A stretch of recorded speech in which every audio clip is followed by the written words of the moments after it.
So we're in Clovis, California. We just finished installing a new piping system up front here. The old shut-off valves were not functioning anymore, wouldn't shut the house down. So they had two gate valves, one on the main 1.25 inch, one on the sprinklers 1 inch. Sorry, I'm pointing down at the ground. We opted to go with the new press system because soldering is just painful. You know, we've soldered for years and years and years, but finally got this tool. Anyways, 1.25 inch pipe coming out of the ground, and you know, and then up to the faucet. So existing, you can see the older looking pipe. That T is yours, the bib is yours, whatnot, and then of course down below, that coupling down there is yours. Pipe coming out of the ground is yours. That's class 200, which is supposed to be at least schedule 40 PVC.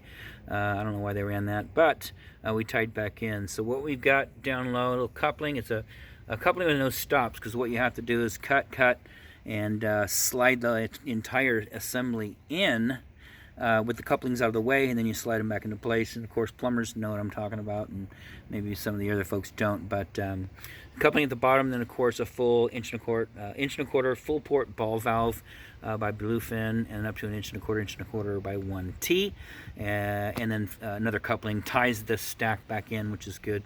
And then over here, the 1 inch ball valve is for irrigation only. Glue is drying right now. So let it set probably for another hour, hour and a half, and then you can turn that valve on, and you'll have water there. So 1 inch full port ball valve there, and then a female adapter over to a schedule 80 PVC nipple. It screws in right there, piped up Teflon tape, and then of course I think we used clear glue, so we didn't have a lot of staining on there. So primer glue, and of course that's drying right now.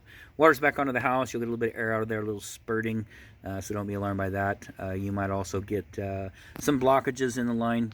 At a sink, you know, it might slow down and not function correctly. Just take the aerator out and clean that. Same thing at the kitchen faucet. So you get some air, maybe some debris, depending on how clean the water is. But anyways, everything here looks good. Outside of that, this installation is done.